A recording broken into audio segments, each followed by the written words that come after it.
Hey guys, Chaz here from Pugliese Speed Shop, and it's Tuesday, so let's see if we learn anything. Here's your Tuesday morning tech tip. Got a couple things laid out over here on the bench, right? I'm gonna show them to you here in a minute, and you're gonna be like, "What is this guy showing me? I don't understand." But I promise you, there's a reason, right? So they all got something in common, and you've probably seen most, if not all, of them before. And I'm gonna explain it, but just take a look, all right? All right, so here you go. A couple things that I'm sure you've all seen before, right? You got a piece of pipe, you got a little screwdriver, you got a big screwdriver. Both are kind of, you got a cheapo T-handle, a piece of tubing here that's been bent, and a little monstrosity of some pieces of steel with nuts and bolts and all that kind of stuff. And unless you're watching, if you're watching the Nissan videos, you might know what that is. If not, you might not know. But it's, yeah. So first we got this guy, right? Everybody's seen this before. Piece of pipe. What do we do, right? So we break stuff loose, right? Put a ratchet in there, boom. Get some leverage, right? Kind of derived from this old trick. You remember this one, right? Now we got this, you got to break it loose. What do? You put another wrench on the wrench, leverage. That's a little better way to do it. But, whatever. So that's that, right? This, you guys might remember I was using it not in the right way. But since I bent this thing into this little angle, it's been the best thing for popping off O-rings, getting into stuff, and all that kind of thing. It's awesome. I've used it a million times. This was strategically bent when I had my 53 Cadillac. And, moment of silence. Okay, so I believe it was for setting the timing. I think that's what that was for. Another Cadillac here on the Kids Eldorado. I took this cheapo T-handle, cut a little groove into it there, you see? Use that to open the petcock after I modified the whole petcock area. This right here, I know Kevin knows exactly what this is. This Kevin had to make when I screwed up the ignition on my road glide. Take a little piece of tubing, put a bend to it, crimp it down, and you can send it down in there. If you're doing your bars and stuff, you got to take the ignition out. And don't move stuff when you do that. That's what I did, and I screwed it up. So this lines it back up. Harley makes a tool for it. It's probably like 30 or 40 bucks. It was 11 o'clock at night. We made that, worked just as well. And Kevin had it there, so it was free. This guy, I just made the other day to bleed the slave cylinder on this guy. What it does called you're blocking it, right? So you put this in here, let it fall into that little hole I made for it. You snug this up, and then run these down, and then you can bleed that. So what do these all have in common, guys? All right, guys. I'm sure you already figured it out what they all have in common, right? They're all tools that somebody had to make. Either they didn't have the proper one, or it just wasn't there at all. They need to be made, right? So the pipe, everybody's got it. I remember my pops had one in the shop, and we use it all the time. We're up in New York and PA, and things are rusted, don't want to come off. You need some leverage, right? So I'm sure everybody's got that. That's not groundbreaking stuff, right? The wrench on top of wrench thing, I learned that in the Navy. Is what I think the first time I saw that, and we use that plenty of times, right? These screwdrivers that are all bent up. I mean, the one was completely on accident, and it's funny.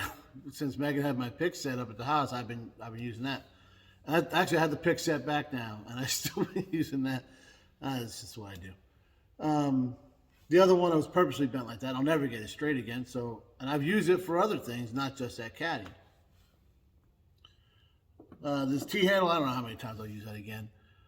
But there was no other way for me to get in there and do that. So even if I only use it the one time, way worth it.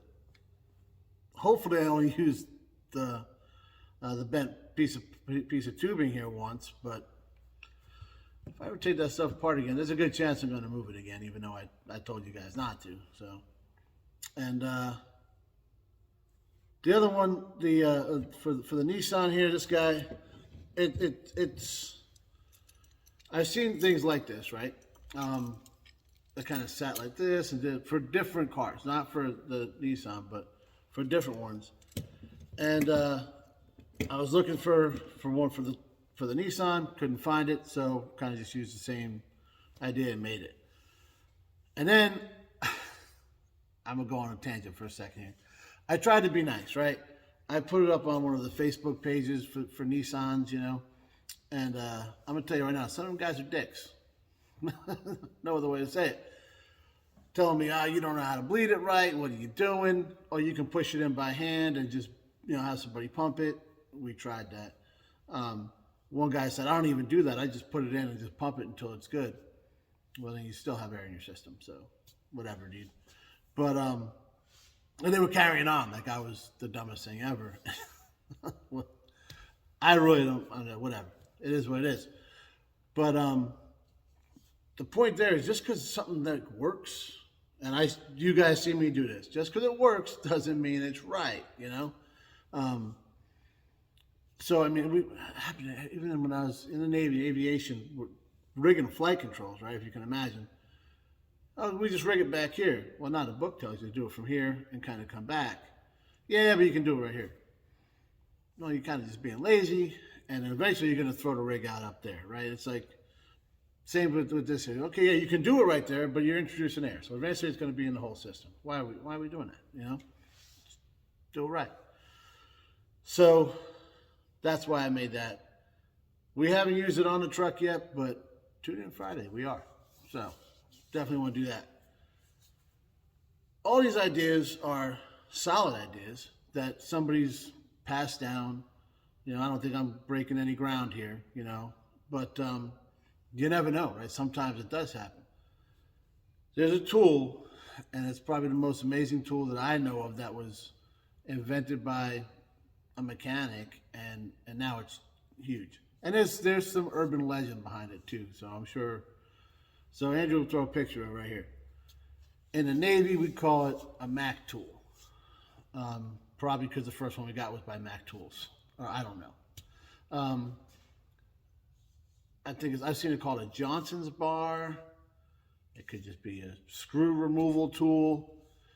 And if you see there how it works, when you're taking a panel off of an aircraft, you got a piece of metal or, you know, composite or whatever with a bunch of screws all the way around. One of these is stuck. You screw this guy here into this one, and you use leverage by pushing on that handle to get this guy out without having to drill it out. When I first joined the Navy back 100 years ago, right, there was, these were just made, there wasn't this fancy tool. It was two pieces of steel welded with a socket tip on it, and everything slid. It was like leftover stuff that some dudes they just made them locally in the squadrons. And like I said, the Navy's urban legend is some mechanic thought of this and patented and made it and all this and sold it off to Mac Tools or whatever it was. I've heard 100 different stories. Where did it actually start? I don't know. But I'm sure the Air Force got the same story, the Army, the Marines, whoever, they all got the same thing, I'm sure. And, you know, FAA guys or whatever, because it's big in aviation because of the way you take panels off.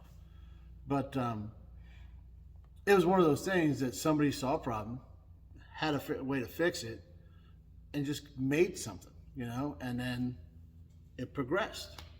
Just like all these tools I got here. Somebody made something like that, and like, you know, this little guy here, Harley's selling this thing for like $30, or I think it's even more than that. But this works.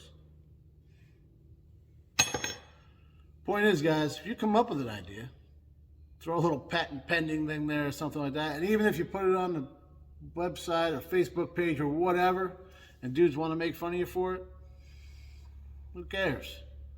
It's your idea, it works, run with it. Thanks for watching, guys.